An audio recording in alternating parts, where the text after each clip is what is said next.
Welcome to one of the most listened to music news podcasts in the world, SGNP, with your host, Darren Sutherland.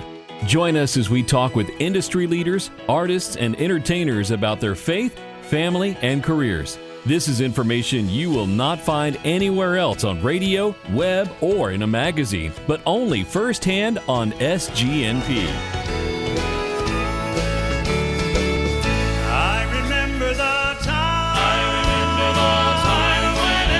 I wander on the mountain of sin. I travel so long, like the prodigal son. All my good side squandered, but the Savior came in, and He gave me a song. I can tell you now the time. I can take you to the place. I can show you the place where the Lord saved me. By His wonderful grace. I cannot tell you how, for I know not the how, and I cannot tell you why, and I know not the why. He will tell me all about it. He will tell me all about it in the by and by.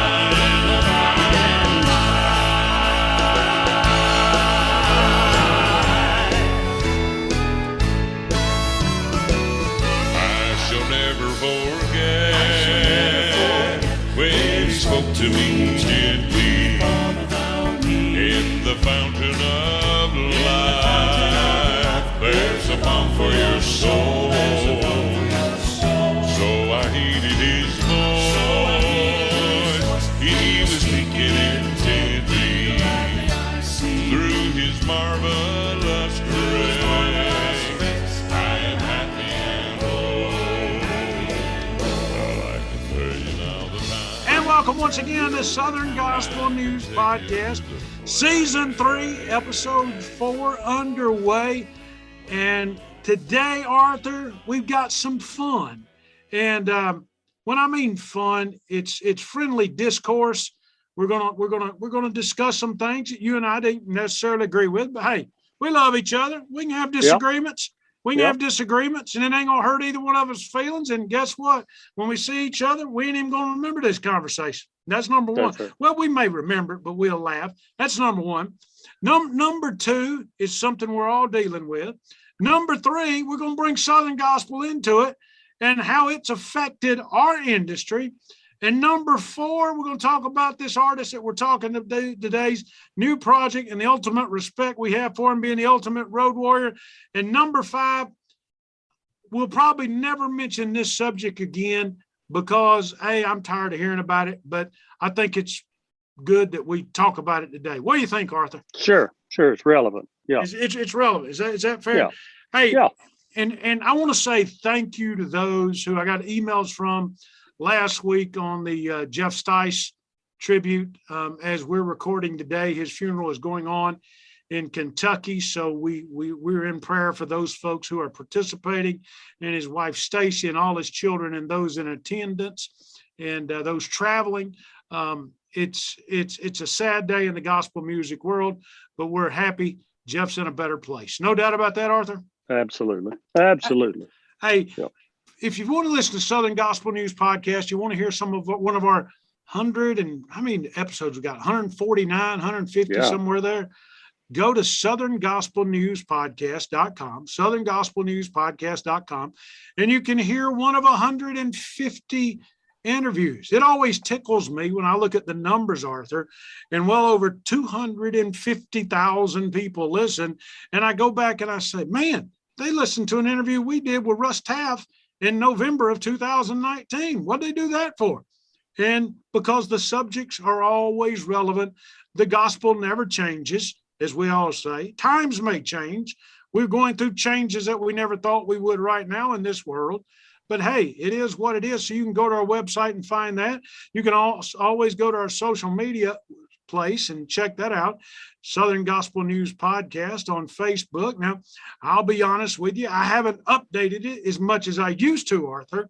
I was on there all the time, Arthur. My wife accused me of being a social media mega pastor to 17,000 people because we had so many there. And I said, Mary, I'm not a pastor. And she said, well, you talk to these people every week on your podcast. They must listen to something you say. I said, well, either they listen to something Arthur says, or they listen to see if I say something I have no business saying so they can talk about it, while they're out on the road. So I got to talk to Rush Limbaugh one time, Arthur, and I asked Rush, I said, Rush, what's the secret to your success? And he said, it's the 20% that don't like me. And I said, what do you mean by that? And he said, those 20% promote me better than the 80% who do like me every single day of my life. So hey, it is what it is. I'll be that 20% in gospel music if you want. Let Arthur be that 80. But hey, I'm thankful for all our listeners and what they mean to this show. And let me say this before we get on with our next guest, because he's going to talk about him some today. I want to thank Scott Godsey and those guys for what they're doing over the Singing News and the Singing News Radio. Was listening today, and it's sounding good. The music mix is sounding good. I mean, I was sitting there listening today, Arthur, and they went and grabbed one by the Pains. Angels, Step Back, Here We Come. What a great writer Mike Payne was. You know what I'm saying? And gospel music needs more of that stuff. Kept listening, and the next hour, they went back in the vault and grabbed the Bishop's Lazarus Come Forth. Man, Mark Bishop told us he bought a bus on that song one time. So, I mean, those are great songs. And we'll be talking to one of these artists today who's got a great song coming out, and we'll play it toward the end of the show and let you hear it. Arthur, today, let's just get to it. We're going to take a break. We're going to take a break, pay some bills, be right back, and we're going to tell everybody what we're talking about. Don't turn us off because we're talking about this. Listen, because it's something that affects us all, no matter what walk we're in. All righty, right here on SGNP.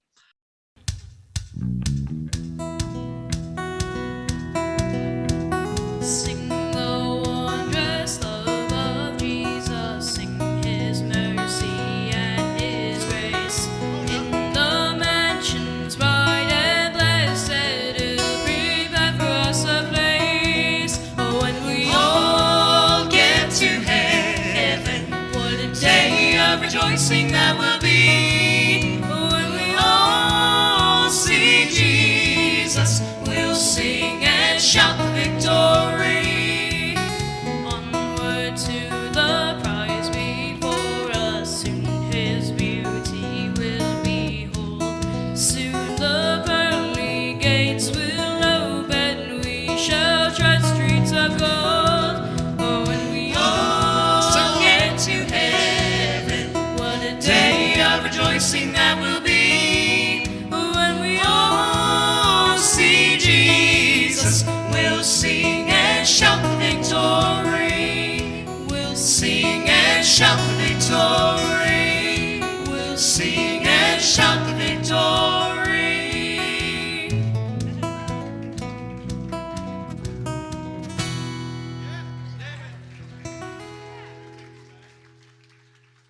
Hey, cousins, this is your pal, Country Radio Hall of Fame DJ Moby, and you're listening to my buddy Darren Sutherland on SGNP. Yeah, baby. We love you, Lord. We thank you for what you've done. In Jesus' name, amen. Like a river attendeth my way, when sorrows like sea billows roll, whatever my lot, thou hast taught me to say, it is well, it is well.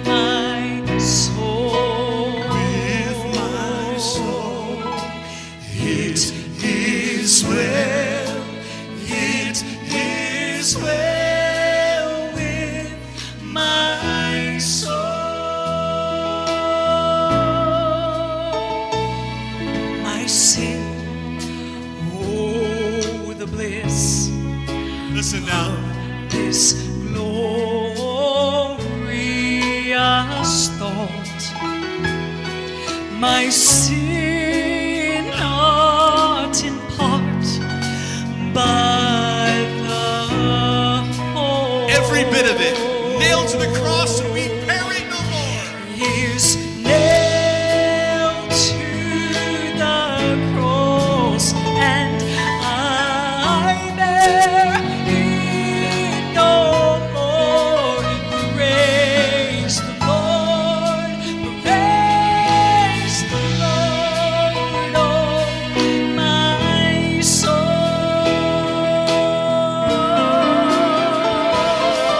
And Lord, haste the day when my faith shall be sight. The clouds be rolled back as the scroll.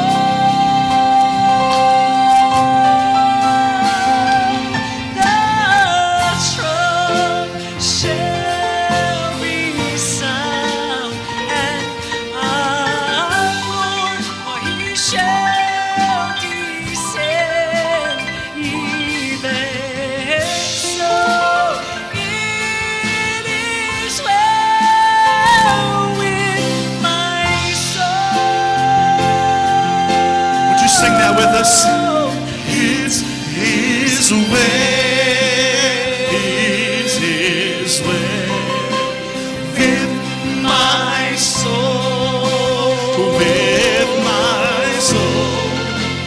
It is well, it is well with my soul. Sing it as well, sing it out. Oh, it is well, it is well with my soul, with my soul, with my soul.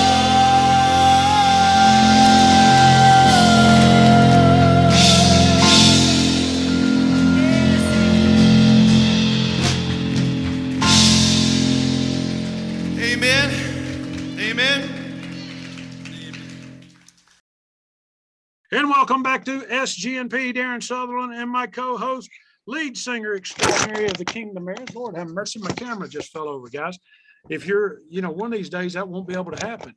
But right now we're just on audio, and it can happen and nobody noticed. Hey, I'm my co-host Arthur Rice with us. Arthur, Yep. we decided to talk about this because of a Facebook post I made on my personal page. And you called me out on it in a good way, in a friendly way. As the Bible says, go to your brother and tell him what you don't like. And Arthur said, Darren, I don't necessarily agree with what you got to say. And guys, let me tell you what we're talking about, just so you'll know. We're talking about COVID, okay? Now you're saying, oh, Lord, all we hear about is COVID this, COVID that. Well, today we're going to talk to an artist that not only experienced COVID, but went through COVID in a big, big way. And it affected every part of his life. And Arthur, I'll just kind of skim over what I said. I basically said, I think you ought to get shot. And you were basically, no, don't think everybody needs to get shot. And you said, you said to me, you said, Darren, why'd you get shot? And I said, well, you remember in 2019, I had heart surgery, but that same doctor I let cut me open from my neck to my navel, and I've got a scar, just like so many of you men and women out there do. He told me to get shot. So I said, I'm going to get shot. But I also made this statement. I think it drummed some folks up on my personal Facebook page. If you work for me and you work in my office, I was suggesting you get shot. That kind of caught some folks off guard, Arthur. What do you think? Well, the reason that I didn't agree, I don't necessarily agree with the mandate that everybody has to get it. Yeah. And that was my thing, and my reasoning for it, and there's a little more to the story since we talked about it. Yeah. Is I don't tolerate, my body does not tolerate that stuff. It never has been able to tolerate the flu shot. Every time I get it, it makes me deathly sick for months. Yeah. And so I just decided I was never going to get the flu shot again. I've had it 4 times, and every time I've gotten it, it's made me sick. And they say, well, it's not possible, but it does. It's just something that my body does.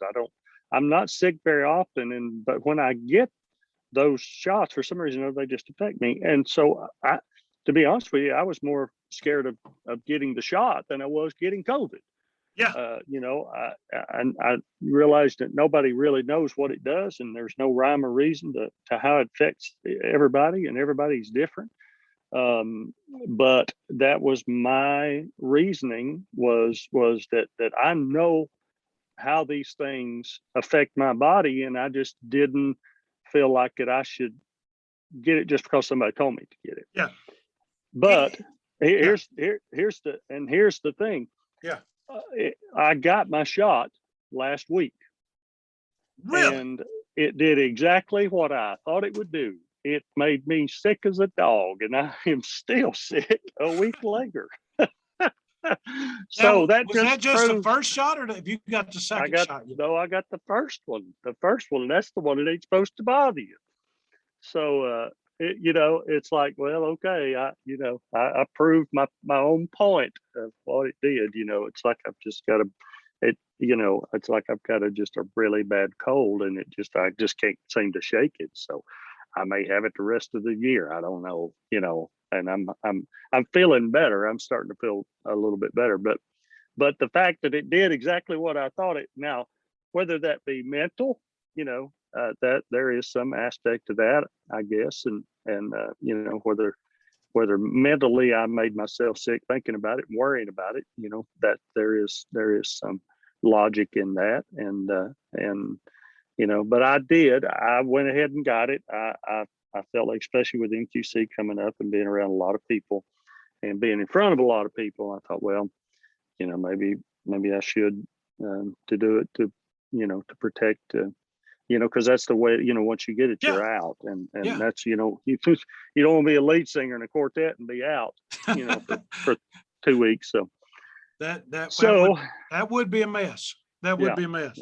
Yeah. So, hey, well, so our anyway, guest, So anyway, our guest today has lived this life for the past year. He's a friend of the show. Me and him communicate probably monthly on Facebook. He's a traveling road warrior. Mark Forrester of the Forresters. They travel probably as many miles as any gospel group in America, and turning out some tremendous music. His wife and 2 boys. Mark, how you doing, buddy? I'm doing good. Good to talk to you both. Hey, man, great to talk to you, and thank you for joining us. Before we get started on this fun conversation, tell the world about the Forresters if they haven't had a chance to hear you guys, because, man, you put more miles on a ride than anybody in America, I believe, or one of the top 5, as much as Charlie Daniels does. Charlie, what Charlie tell us, Arthur? He put 80,000 miles a year or 80,000 miles a month or something. I don't know what it was, Mark, but anyway, it was a lot. But tell us about the Forresters. Well, first, thanks for having me on what's destined to be the most controversial show you've ever done. I really appreciate that. So good to know that it's good to know I'll be retiring very soon after this show. No, we're a family band out of Michigan, and people ask us to describe ourselves. That's hard to do, so that we've settled on that terminology. We are, of course, myself and my wife, Andrea. My name is Mark, and Andrea. Our 2 boys are 12 and 16. Our 16-year-old son is Tyler, and he is our drummer. And not only is he a drummer, he's a world-class drummer. He is unbelievable. He's also become quite a proficient guitarist. And so in the middle of our programs, we do a acoustic set as well. Our 12-year-old is our bass player, as well as singing. And man, in the last year, but especially the last 6 months, he has just skyrocketed to new levels vocally. We had our annual homecoming concert at our home church last week, and had a packed out house, and everybody was just shocked at what he's doing. It's kind of disgusting. The guy, well, he's kind of in that Arthur Rice range. I mean, he can sing a D, high D, and not even blink. And he can sing "Hire My Wife" is what he can do. So that's fun, but in full voice. But so it's a lot of fun. We're a live band. My wife is primarily the lead singer. And with background vocals, of course, I do some features, but and then we step out in the middle of the concert, do an acoustic set. Our son kind of becomes the lead singer at that point, and then sings tenor as well. And so it's a multifaceted thing. Sometimes we're a trio, sometimes we're a duet, sometimes we're a lead singer with background vocals.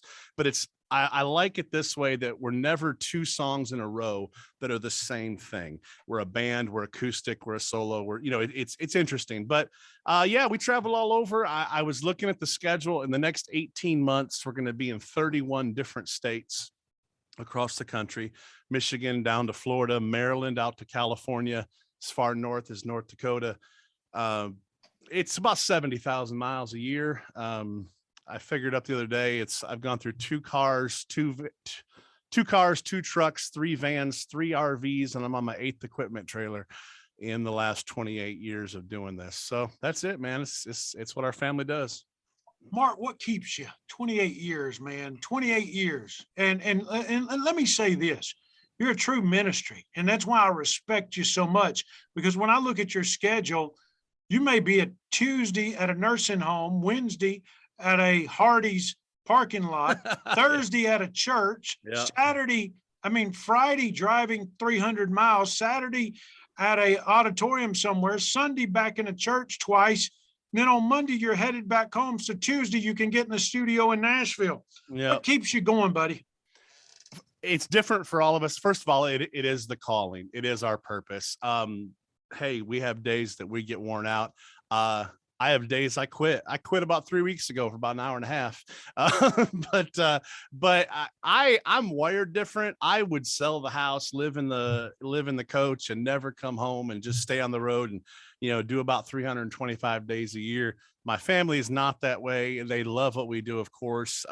We are going to cut 5 weeks out of the schedule next year. We've been a 52-week-a-year band forever. And I would say that my wife and I have been doing this together 21 years. We started the day after our honeymoon. We sang in 2 churches. And so, but I'd say about the first 15 years, we sang 52 weeks a year because of necessity. If we didn't sing, we wouldn't have bought groceries that week. And 5 or 6 years ago, that really began to change. And I think we just didn't notice as much that we could afford to take it off, and that we were needing to as the boys got older and as we got older. I mean, I'm not old, but I'm 45, and we'll talk about some of my health issues in a minute. But so next year we're cutting down to 47 weeks with the plan to go to 45 weeks a year in 2023. We got a lot of other things coming up that are going to help in that area. But so we love what we do, but we are, finding that balance.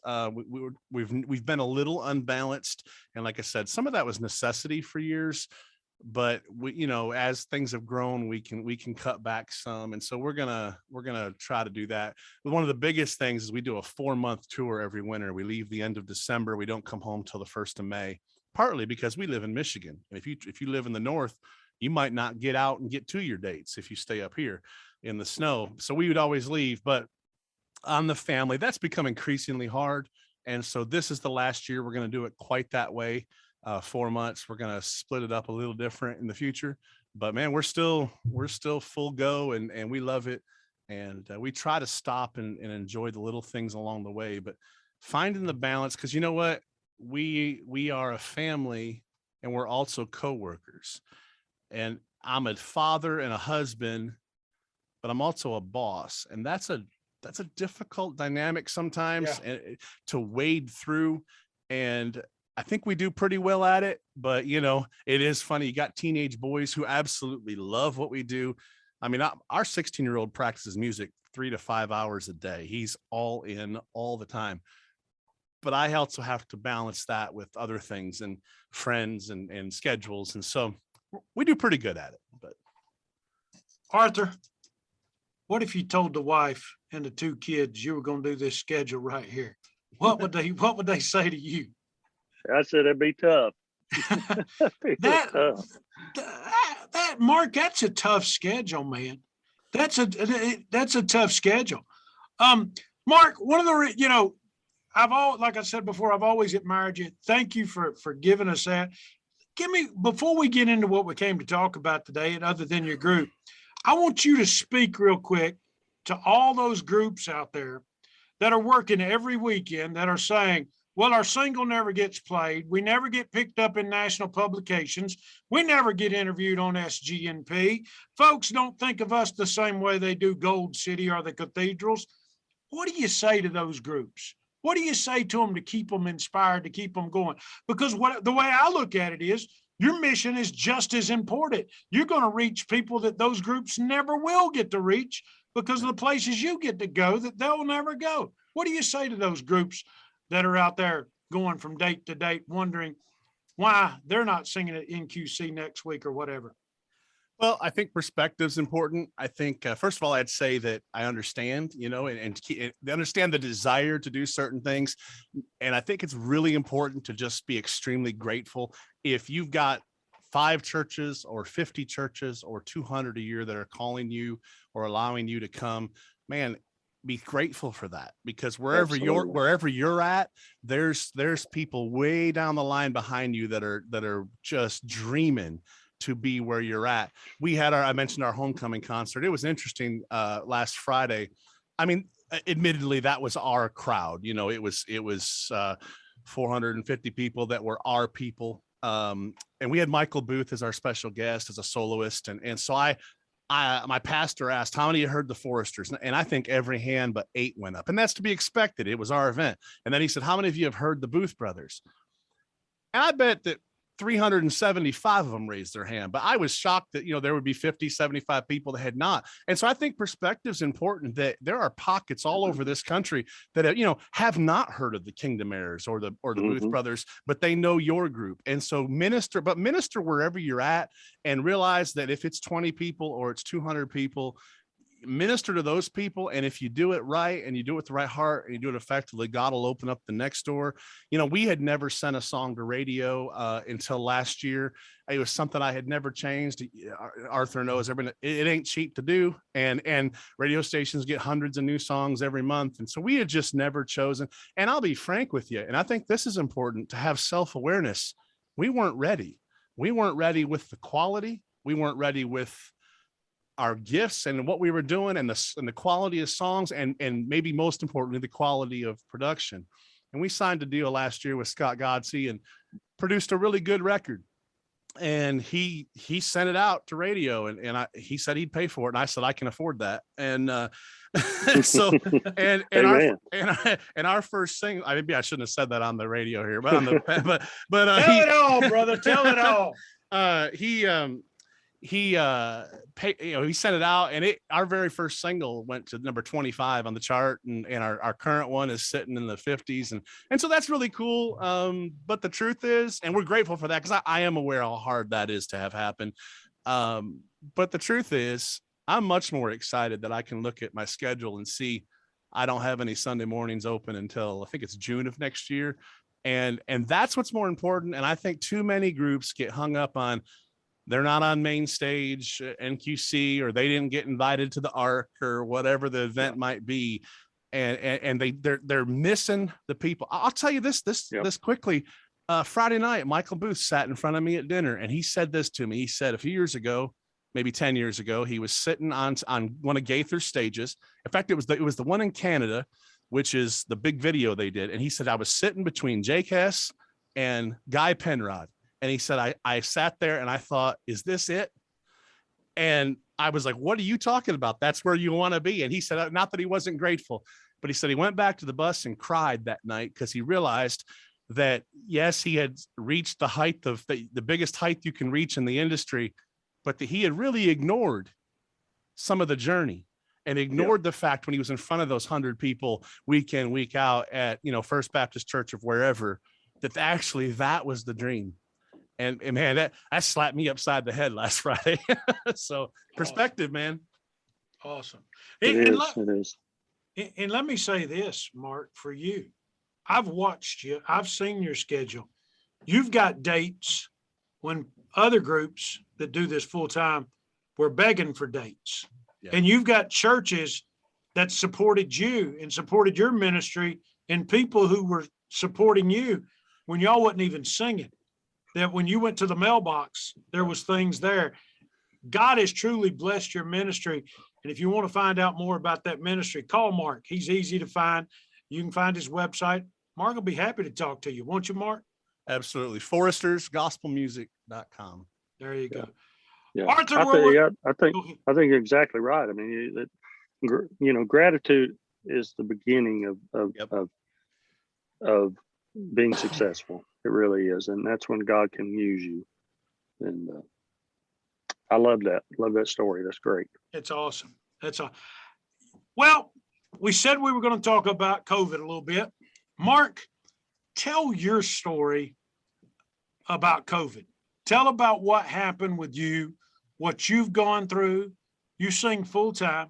Just let the folks know your story if you don't mind. Sure. Like everybody else, we we were deemed non-essential by our governor in Michigan, and and everything was shut down. I was in California singing the middle of March last year. We were touring out there, and we finished up in Palm Desert. We were driving 5 days across the country back to Florida to go on a cruise. We were doing our own cruise, and we had 350 people going with us. And it was on Thursday of that week. We're supposed to leave on Sunday, that the CDC shut down all the cruises. And we sang that once that weekend, and then the next week it all fell apart. And we had 100 and some concerts canceled all summer.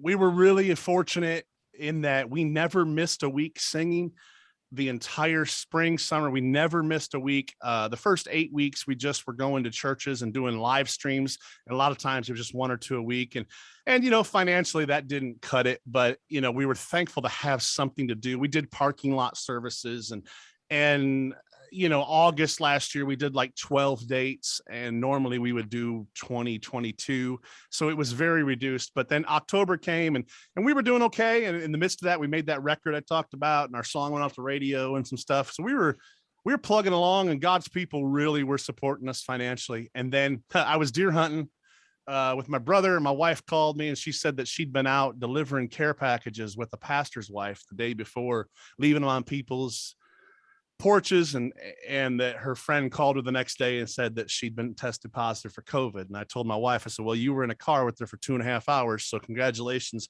you have COVID now too.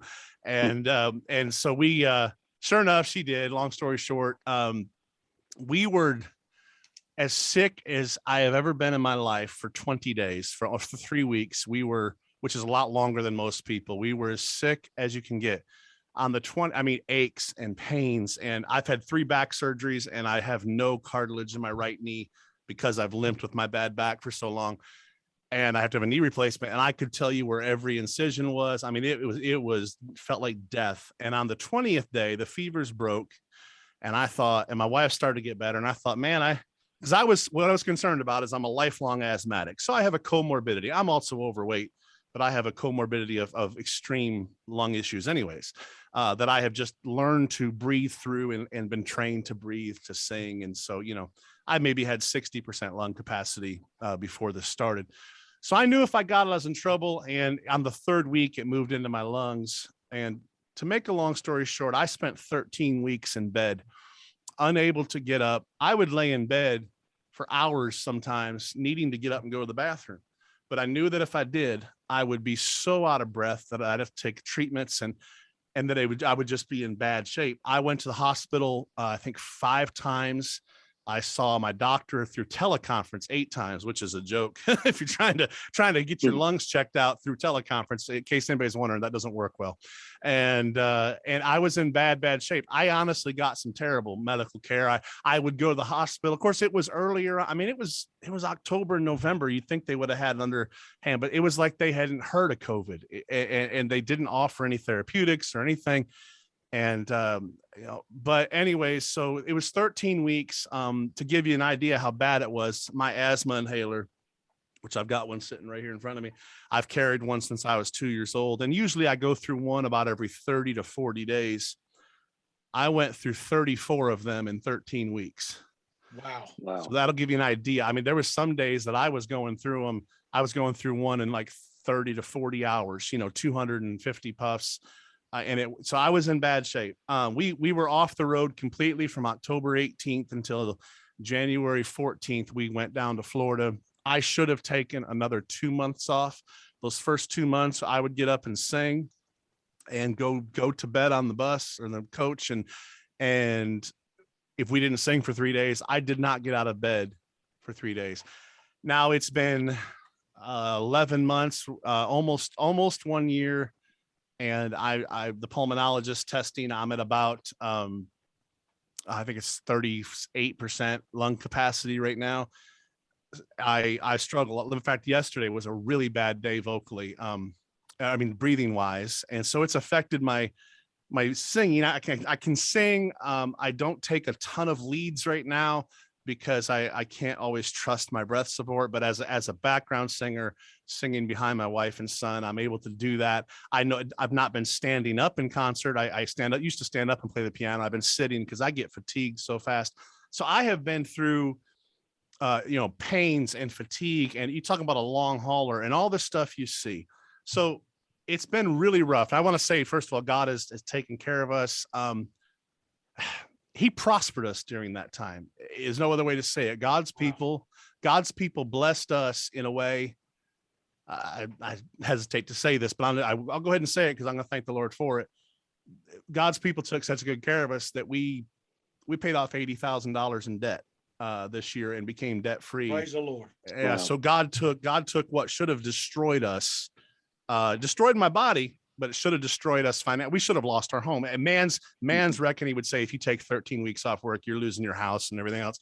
And instead, God used his people that we've sung to for 20 plus years to prosper us and to set us forward and put us in a different place. So I want to praise the Lord for that. But I'm going to say it this way to maybe make the conversation, try to bridge the gaps. Because I heard what you said to Arthur about the shot, and it's nothing that we don't see every day. Here's number one. I don't think they should shut the country down. I don't think government should be able to tell you, that kind of stuff. I absolutely believe that it's been politicized and used for election purposes and everything else.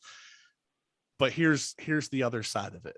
I sit here unable to breathe at many times. I've lost 19 close friends, not just people I know, but close friends. One of them is his funeral's going on right now.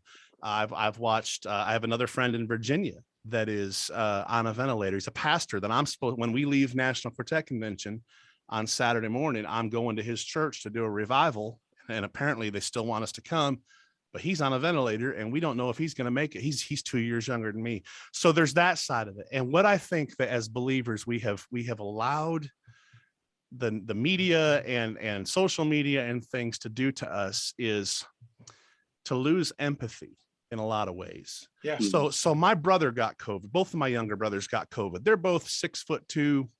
Them and Arthur could share clothes. You know what I'm saying? So they're tall and good shape and Tall, skinny, and good looking is what Arthur's going to say right now. So. Exactly. So they're healthy and they're 15 years younger than me, both of them. And so they got COVID. One of them was literally sick for about 3 hours one night. He had 3 hours. He didn't feel good. The other one had it a couple of weeks ago, and he had about 2 or 3 days with some sniffles. And he was inconvenienced, but it wasn't a big deal. And so what happens with people is they say, well, it was just a flu. It didn't get me. It didn't this, or you have a 99.7% chance of survival. Well, number one, I would say to that I'm still alive. So I guess I survived, but my life is not what it was. I'm thankful for what it is. But if I get pneumonia next year, I'm going to be in big, big trouble. So that's in God's hands. So we lose the empathy for people to realize that just because we came through something, okay, that it didn't affect us. And so, or just because somebody else made a decision that they needed a shot, or that they are going to wear a mask, or that they're going to stay home, because, so I think we just, especially as Christians, we've just lost that thing that our situation is different. I've sat in concerts and I've seen other gospel groups go off on some rants and stuff on it, and literally looked at the front row and saw one of my friends who lost her husband to COVID just weeping. And so that is maybe the biggest tragedy of it all. I don't know what the answer is. but we have to realize that we have to love everybody. And first of all, man, you're not going to change anybody's mind posting something, and doing that kind of stuff on Facebook and everything. But what you might do is shut them off from the gospel. Now, when it comes time to vote, I'm going to vote a certain way. And I wrote a couple letters last week, and complained to some legislatures here in Michigan, about decisions and things they're trying to do. And if I had a kid in school, I'd probably be down there ranting and raving about that kind of stuff if I had a kid in public school. But I'm going to love the people in front of me and around me and that I influence, and have compassion for where they're at. Had a lady come up to me at our concert last week on Christmas Day. Her husband died of COVID. Christmas Day is also this lady's birthday. So it's Christmas Day. It's her birthday. Her husband dies. 3 days later, her other son died. And her second son couldn't even go be there with him because they had COVID. So here's this lady standing in front of me, just weeping. I didn't have much I could even say other than just pray with her and love on her. But we've got to love people and stop arguing about it. And that's where I'm at. Awesome. Yeah. Arthur, don't you love how the Lord just takes over this stuff most of the time?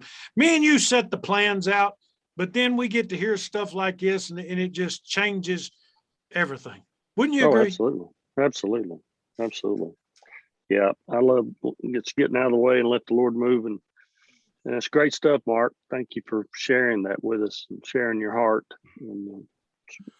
And I would say, tell people to, if they're worried about a shot, whether they should or shouldn't, don't try to find the answer on Facebook. Go talk to your doctor. You trust you trust your doctor for everything else you do.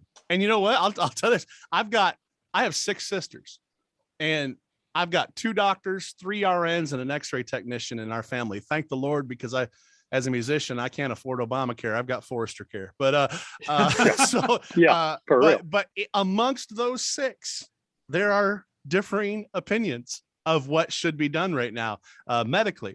And so I would say go to your doctor that you've trusted for everything else. And when he wrote a prescription, you just took it. You didn't know what was in it. You took it because you trusted them.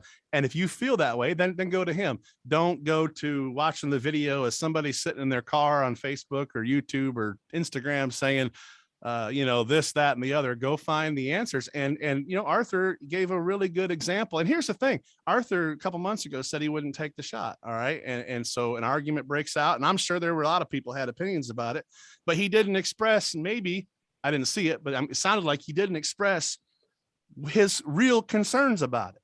And then, and then he took it, and he's feeling a little bit, I think, now here, the flip side is it irritates me to no end that the government would probably tell Arthur, because of where he works, that he's going to have to take it in a few months. And so it's not his choice. That makes me mad too. Yeah. And it does me too. Now, let me go one step further. We do podcasts for like the Department of Interior and the federal government. We got notice from a GSA buyer not too long ago that if our employees if we couldn't prove all our employees had not took the shot, then there was an outside possibility we could lose a government contract that we're working on. And that's crazy. The thing is, if I own a business, which I own a couple of them, but if I wanted to mandate to my employees because I felt a certain way, that's actually my right and my freedom. And then my employees have the right and freedom to decide if they want to work there. But that is different than somebody sitting on a throne in Washington and saying, I'm going to tell everybody what they can do in their own business. So, and right. that's where the arguments come in. So we have to separate from that. Those are personal decisions. If a person's going to decide if they're going to work at Walmart, if Walmart was, they're probably going to have to, if this 100 person employee thing holds up. So if they've got to decide if they're doing that, that's their choice. And if my buddy decides if he's going to take it or not, and if I decide if I'm going to take it, those are my choices. And so I'm going to support you in that because it is your freedom. And on the flip side, if you choose to take a shot or not, and then something happens, I'm still going to love and support you for that, because that is my calling as a believer, to have empathy. And the thing that I just keep coming back to is we are turning so many people away from our message because it's all we talk about. And I hate to say it, but a lot of my friends in gospel music, That's all they've talked about for the last year and a half on social media. And they're not changing anybody's mind, but what they're doing is they're driving people away from the cross. And that is, honestly, I think that's some of the whole point of the whole thing from the enemy, is to get us distracted and fighting. We had somebody drop us from financial support because of a comment that I made. And it was the only comment I've made on my thoughts on this. And that's silly. So we've got to love people and realize that just because we didn't get affected a certain way, or we survived or whatever, because here's what we wouldn't do, Darren, we would never say, well, you have a great chance of, if somebody got skin cancer, right? A melanoma or something that was treatable, we wouldn't say, well, don't worry about that. Nobody ever has trouble with cancer. No, because some people do, and some people die. And so we have empathy and love for those things. We would never say something like that. But then we all know people, or at least if you don't know, I'll introduce you to 19 of them that have passed. So let's love people. Awesome. Yep. Arthur, Great. what you got? Great. Mark, I thank you, buddy, for what you do and your family and the sacrifices that you make. And thanks for still loving the message. You're like, we're like Jeremiah. Sometimes we just want to quit, but then we got a burning message inside that won't let us quit. And so, hey, I'm gonna tell you a story, Arthur, because we've been a heavy discussion today. Let me tell you a story that I find hilarious now. Do you remember a song I believe you guys sang? If I got this right, was it like "There's a Mighty Deep Well" or something like that? Yes. You have any idea when that might have been on the radio? Do you have any recollection? Oh, that was probably 2002. Okay, that's perfect, because that would have been, let's see, that's about right. So I got married in 2000. So I was walking down the hall. You won't remember this, and there's no reason you should, but I was walking down the exhibit halls of MQC, and still a kid dreaming, and probably subconsciously I had seen you, but I wasn't aware that you were in front of me. And I'm just walking down the carpet there, and apparently I was singing that song. There's a mighty deep well. And you turned around and looked at me and said, what, are you auditioning or something? And if I could have had the Lord open up a hole underneath my feet and just let me drop through it, because I had zero idea that first of all, that I was even singing out loud, and secondly, that you were standing in front of me. And here I was, like 23 years old, and I wanted to evermore die. But so when I see you next week, I'm going to be real careful that I don't open up my mouth and sing. Come on, bring it on. Yeah, that's hilarious. It was one of my all-time. Please just let me go to heaven right in this moment. Cool stuff. That's cool hilarious. stuff. I will say this, and then and here's how I think it's silly. Okay, and I think you guys would agree with me. The government isn't helping any of us decide one way or another. And then on Saturday afternoons, when we watch college football and we see an announcer standing 6 to 8 foot away from a coach with a mask on in the middle of a stadium of 75,000 people that have no mask on. Yeah. Who can make sense out of that? Right. Yeah. Would you agree? Is that fair to say? 100%. And so that's everybody's frustrations in that regard are valid. And that's what makes this just so difficult to navigate. And so that's why I think we have to make sure, as we navigate it on a person-to-person basis, to remember that, somebody throwing up a meme on Facebook and a rant and all this stuff, and calling it a hoax and everything else, because it's certainly, that's where we have to remember that there are people that are coming through this very differently. I've been sitting there gasping for air and read one of my, friends saying that kind of stuff. And I think, well, it's nice for you, buddy. But on the flip side, I have a sister. One of my sisters also runs a wedding business, high-end decoration type stuff. She's lost about $700,000 in the last year, and is in serious trouble with her business because they shut our state down for a year, where you can only have 20 people in a room. And so she couldn't run her business. So again, empathy for all that. So let's just pray that this ends. And if nothing else, a year and a half ago, if you told me, I had a hard time seeing how the people would ever get in line and follow the government, the places that the end times describe as being that people are going to have to follow. It's easier to see now. Yep. So it's all every facet of it is real, and that's the problem. So we have to have empathy. No doubt. No doubt. Mark, Absolutely. tell us about this new project you got coming out that you've already said Scott Godsey loves. So you know what? If Scott loves it, we're all going to love it. Wouldn't you agree, Arthur? Absolutely.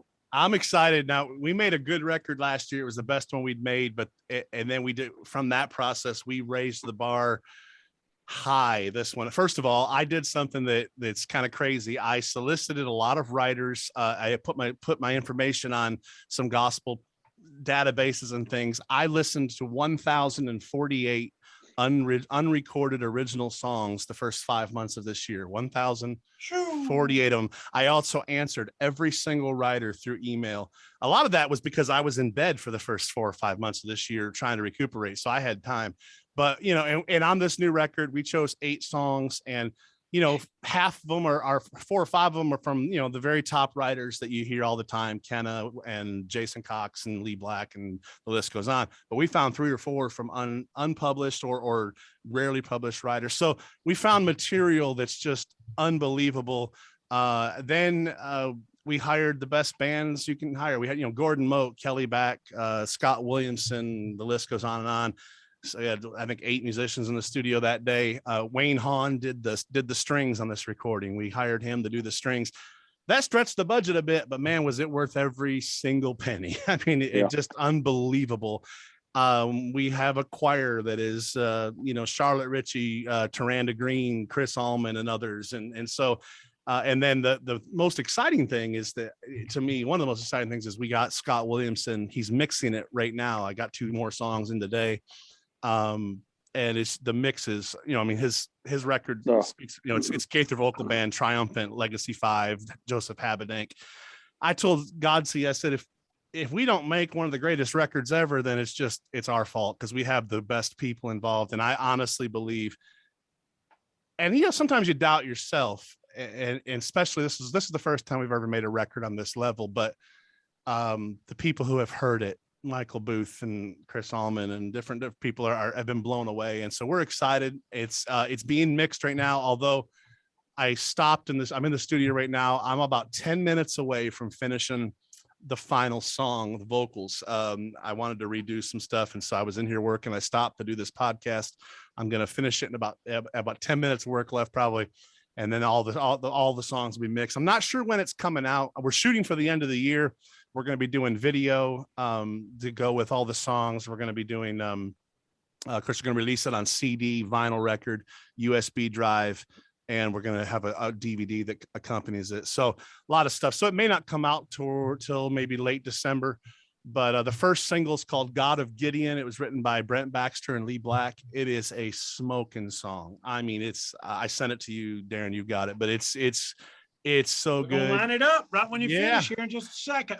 So it's going to radio in just a couple of weeks, and we couldn't be more excited. It's a blessing to work with. I mean, everybody that I just mentioned is the top of their field, and so it's a blessing and really a dream. I'm still a kid I've been doing this 28 years, but I'm still a kid who, the highlight of my year was going to see the cathedrals.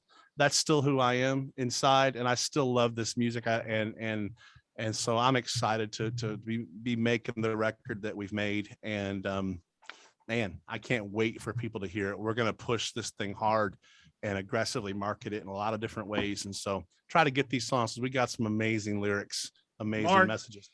Thank you for your time, my friend. Thank you for joining us. Thanks, guys. Appreciate it. We know tons of people are going to be looking for you.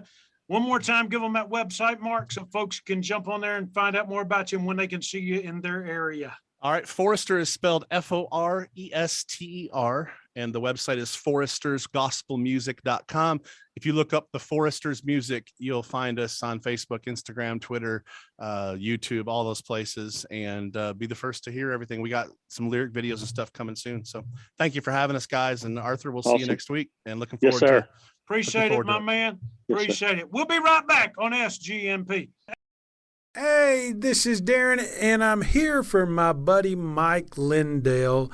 in My Pillow. That's right, My Pillow. I got to tell you a little secret, and this is a true story. The other day I'm laying in the bed. I looked at Mary and I said, I'm going to get me some new pillows today. She said, what do you need with new pillows? You got them. I said, I got one that's decent. And I didn't know which one it was. I mean, I knew which one it was, and I pulled the cover off of it, and it was only My Pillow. The rest of them were these ones that we bought from TJ Maxx or Target or Walmart or somewhere that just had worn out their welcome. And you know what, guys? I feel like I needed new pillows. And she said, well, why don't you call My Pillow, because you like the one you got there, and tell them what you're looking for, and they'll help you out. You know what I called, and guess what? They helped me out. They asked me what size I was. They asked me how I slept. Did I sleep on my back or on my side or on my stomach? What felt right? Feathers or, blah, blah, blah, blah, blah, foam. They asked me all these questions. More questions than I ever dreamed about a pillow, and I got my new My Pillow in the mail, and I've slept right. You want that change in your life? It's real simple. 1-800-338-2330. 1-800-338-2330. Use the code word SGNP. That's right, the code word SGNP. And tell them you heard about this special offer. And when you use that code, you'll get a great discount from the folks at My Pillow. I use My Pillow. You should too. 1-800-338-2330. Use the code SGNP. My Pillow, the official pillow and sleep provider of Southern Gospel News Podcast.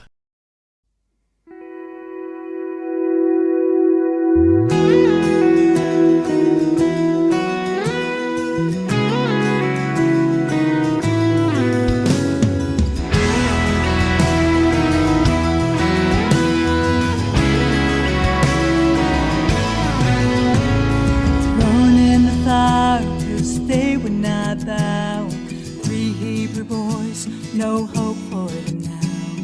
Just when it seemed that their story would end, King Nebuchadnezzar looked in again. He said there were 3 men, but now I see 4. Their ropes are gone, they're not bound anymore. We don't fear the fire, we don't fear the flame. The God that we serve will deliver again. We trust in Him to save us somehow. We will not bend, we will not bow. He'll bring us through though we may not know when. The God that we serve will deliver again.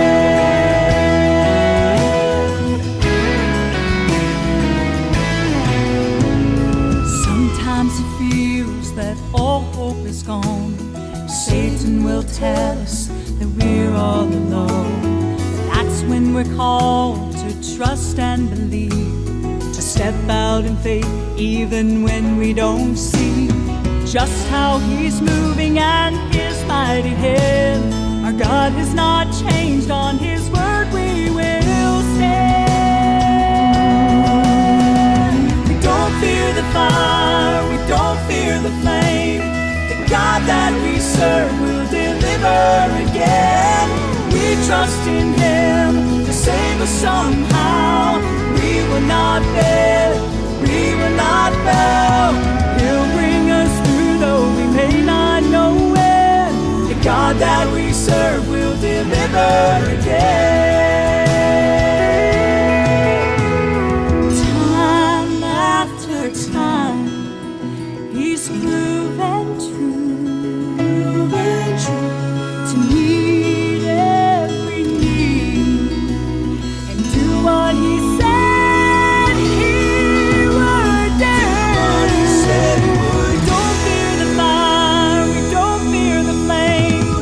The God that we serve will deliver again.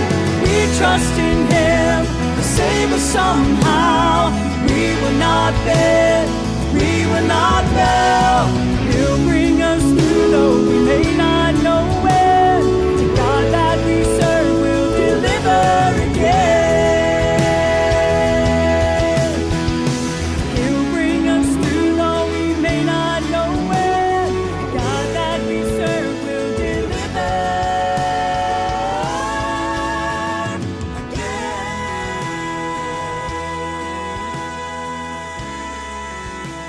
welcome back to SGNP. Mark Forrester of the Foresters. You know, Arthur, I'm going to tell you this, and no disrespect to any gospel music artist out there. I respect Mark Forrester as much as anybody singing Christian music in the world. I mean, anyway, 28 years. And, but let's face it, he's not a household name in the gospel music world like the Booth Brothers, as he mentioned, or Legacy 5 or the Kingdom Heirs or Gold City or the Hoppers or anybody like that. But he still keeps proclaiming the gospel year after year after year. The Lord still takes care of him. We listen to these encouraging stories. He paid off all his debt. He went through COVID.